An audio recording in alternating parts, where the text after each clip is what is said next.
สปป.ลาวตั้งเป้าดึงดูดนักท่องเที่ยวต่างประเทศให้ได้6 ล้านคนภายในปี 2026 อิงใส่กระแสรถไฟข้ามชายแดนกำลังมาแห้ง Time to shareสวัสดีท่านผู้ชมกลับมาพบกับรายการTime to Shareสำหรับหัวข้อข่าวที่เราอยากจะนำเสนอในมื้อนี้ก็คือเกี่ยวข้องกับเรื่องของการท่องเที่ยวก็คือลาวเรามีการตั้งเป้าดึงดูดนักท่องเที่ยวให้ได้ประมาณ6 ล้านคนภายในปี 2026 นี้ซึ่งอิงใส่กระแสรถไฟที่แล่นข้ามชายแดนระหว่างลาวและจีนที่จะมีนักท่องเที่ยวมากับรถไฟเพิ่มขึ้นเนื้อหาของข่าวได้มาจากข่าวสดของประเทศไทยสำนักข่าวซินหัวของจีนรายงานว่าสาธารณรัฐประชาธิปไตยประชาชนลาวแถลงตั้งเป้าหมายดึงดูดนักท่องเที่ยวต่างประเทศให้ได้5 ล้าน 6 ล้านคนภายในปี 2026 จากกระแสนิยมการเดินทางด้วยรถไฟข้ามชายแดนที่เพิ่มขึ้นทั่วโลกซึ่งทางการของลาวคาดการณ์ว่าจะมีนักท่องเที่ยวชาวจีนที่ว่าเดินทางเข้ามาอย่างคึกคักโดยมีปัจจัยจากวาระครบรอบ65 ปีแห่งสายพัวพันทางการทูตระหว่างสปป.ลาวและสปป.จีนรวมทั้งเส้นทางรถไฟลาวจีนที่เชื่อมโยงอาเซียนกับจีนและตลาดโลกหลายขึ้นภาคส่วนการท่องเที่ยวยังคงเป็นหนึ่งในเสาหลักที่สำคัญของเศรษฐกิจลาวสร้างรายรับและการจ้างงานทั้งภายในระดับประเทศและการระดับชุมชนโดยก่อนการแพร่ระบาดของพยาธิติดต่อก็คือโคโรนาสายพันธุ์ใหม่หรือว่าโควิด -19 ลาวได้รองรับนักท่องเที่ยวต่างประเทศเกือบ 5 ล้านคนต่อปีสร้างรายรับเกือบ700 ล้านดอลลาร์สหรัฐจำนวนนักท่องเที่ยวที่มาเยี่ยมยามสปป.ลาวได้ฟื้นตัวอย่างต่อเนื่องภายหลังเปิดประเทศขึ้นใหม่ในปี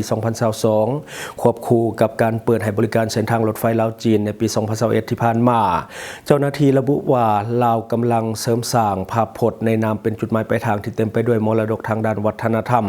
แหล่งธรรมชาติที่สวยงามรวมทั้งเป็นศูนย์กลางคมนาคมระดับภาคพื้นแห่งใหม่ที่รองรับโดยโครงสร้างพื้นฐานที่ทันสมัยและก็มีเสถียรภาพทางด้านสังคมรัฐบาลสปป.ลาวยังมีแผนที่จะส่งเสริมการเชื่อมโยงในระดับภาคพื้นผ่านโครงการเชื่อมต่อทางรถไฟในอนาคตกับประเทศไทยและเวียดนามพร้อมทั้งขับเคลื่อนยุทธศาสตร์การพัฒนาในภาพรวมที่ซุ้มใส่การเติบโตสีเขียวการยกระดับอุตสาหกรรมไปสู่ความทันสมัยและการหันเปลี่ยนไปสู่ระบบดิจิตอลทั้งนี้สปป.ลาวได้ต้อนรับนักท่องเที่ยวต่างประเทศรายกว่า 4.5 ล้านคนในปี 2025 ที่ผ่านมาซึ่งเพิ่มขึ้นทั้ง 11% จากปี 2024 และสูงกว่าเป้าหมายของรัฐบาลสปป.ลาวที่ตั้งไว้อยู่ที่ 4.3 ล้านคนอันนี้คือในของข่าวสั้นๆก็คือนักท่องเที่ยวนี่ถือว่าเกินคาดสำหรับสปป.ลาวของเราตั้งแต่เขามีรถไฟลาวจีนก็ถือว่านักท่องเที่ยวได้เพิ่มขึ้นโดยเฉพาะนักท่องเที่ยวจากประเทศจีนยอมรับว่าช่วงนี้เห็นได้ชัดเจนว่านักท่องเที่ยวจากประเทศจีนนี่เพิ่มขึ้นในสถานที่ท่องเที่ยวของลาวบ่ว่าจะในนครหลวงเวียงจันทร์บ่ว่าจะอยู่ที่เมืองวังเวียงหรือว่าสถานที่ท่องเที่ยวต่างๆตัวอย่างคือหลวงพระบางก็เห็นได้ชัดว่านักท่องเที่ยวของประเทศจีนนี่เพิ่มขึ้นนอกก็คือเราสังเกตด้วยตาเปล่าตามสถานที่ท่องเที่ยวต่างๆสังเกตได้จากจุดที่อยู่ในเขตตัวเมืองก็ได้นั่นคือพระธาตุหลวงเวียงจันทร์หรือว่าอนุสาวรีย์หรือว่าประตูไซนั่นก็จะมีนักท่องเที่ยวจากประเทศจีนเดินทางมาค่อนข้างหลายและก็เบิ่งจากการเดินทางโดยรถไฟลาวจีนก็จะเห็นว่านักท่องเที่ยวของจีนค่อนข้างที่จะมาหลายและก็ค่อนข้างที่จะแออัดในเวลาเดินทางการห้ามนักท่องเที่ยวจากจีนสิ่งที่ต้องระวังที่สุดก็คือเรื่องของทัวร์ศูนย์เรียนซึ่งหลายประเทศก็เคยประเสริฐและก็พบเจอมาแล้วซึ่งลาวเฮาเองก็น่าจะหนีบ่พ้นเช่นเดียวกันแต่ต้องได้ระมัดระวังให้หลายขึ้นก็คือเดินทางเข้ามา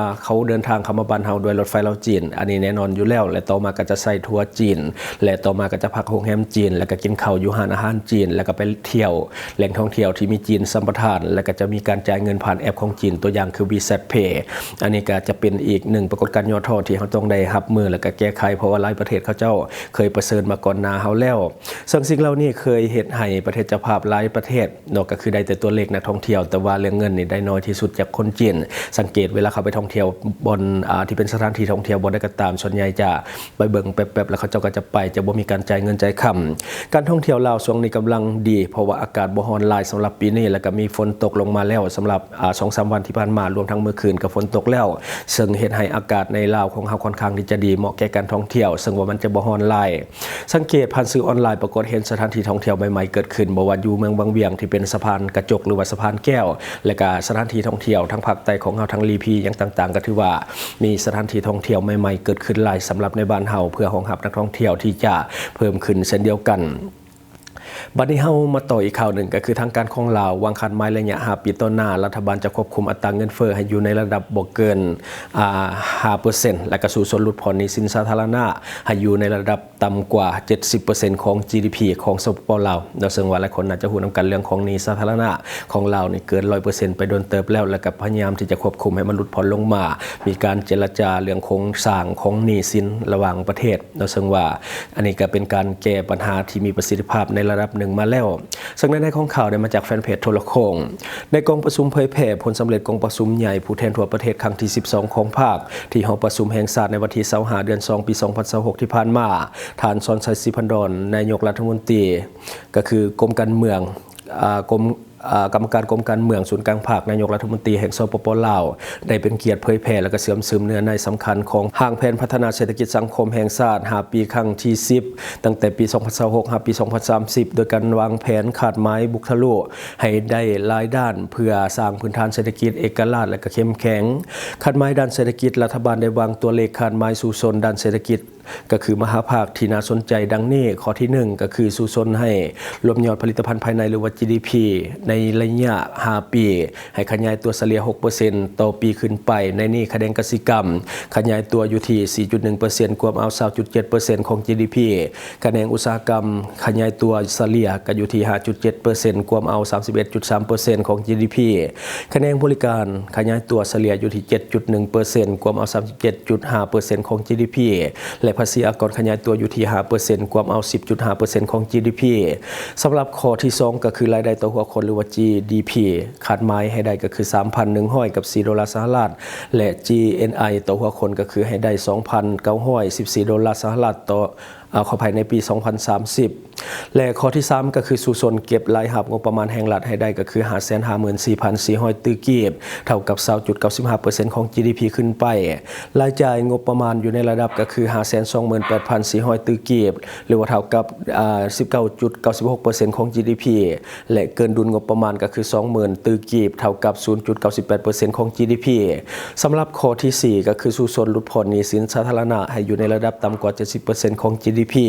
และข้อที่5ก็คือรับประกันเสถียรภาพทางด้านเงินตราโดยการควบคุมอัตราเงินเฟ้อให้อยู่ในระดับ 5% ก็คือเน่งติงได้บ่เกิน 2% คลังสำรองเงินตราต่างประเทศให้สามารถกลุ่มการนำเข้าได้5เดือนขึ้นไปคุ้มครองการส่งออกนำเข้าผ่านระบบธนาคารให้ได้อย่างน้อยก็คือ 75% และข้อที่6ก็คือสู่ชนระดมการลงทุนให้ได้ก็คือ 636,178 ตื้อกีบเท่ากับ 24% ของ GDP ขึ้นไปในนี้การลงทุนจากงบประมาณภายในให้ได้ก็คือ 116,000 ตื้อกีบเท่ากับ 18% ขออภัย 18.2% ของการลงทุนทั้งหมดการลงทุนของการช่วยเหลือทางการเพื่อการพัฒนาให้ได้ก็คือ 71,277 ตื้อกีบหรือว่ากวมเอา 11.2% ของการลงทุนของภาคเอกชนภายในและการลงทุนโดยกองจากต่างประเทศให้ได้ 49,470 ตื้อกีบซึ่งกวมเอา 64.4% และการลงทุนอื่นๆให้ได้ก็คือ 39,431 ตื้อกีบกวมเอา 6.2% ของการลงทุนทั้งหมดและข้อที่7ก็คือสู่ชนการผลิตข้าวให้ได้4ล้านต้นต่อปีการส่งออกผลิตภัณฑ์กสิกรรมและป่าไม้ให้ได้ 1.9 ตื้อดอลลาร์สหรัฐต่อปีดึงดูดนักท่องเที่ยวต่างประเทศ5ปีให้ได้22ล้านเทื่อคนสร้างรายรับประมาณ8ตื้อดอลลาร์สหรัฐและสู่ชนผลิตไฟฟ้าให้ได้ 327,317 ล้านกิโลวัตต์โมงและมูลค่าการผลิตและปรุงแต่งแร่ธาตุให้ได้ 284,432.8 ตื้อกีบเนาะอันนี้ก็คือเนื้อในของข่าวทั้งหมดที่เรานำมาเสนอในมื้อนี้หวังว่าท่านจะได้รับสาระดีๆสำหรับท่านที่เบิ่งรายการเราอยู่คิดเห็นจะได้กับสิ่งที่ว่านำเสนอไปก็อย่าลืมฝากไว้ภายใต้คอมเมนต์ของเราเลยข้าพเจ้าจะเข้าไปอ่านด้วยตนเองขอขอบใจสนใจโฆษณาประชาสัมพันธ์ธุรกิจและผลิตภัณฑ์ของท่านผ่านรายการของเราสนใจติดต่อตามข้อมูลที่ขึ้นหน้าจอในปัจจุบันได้เลย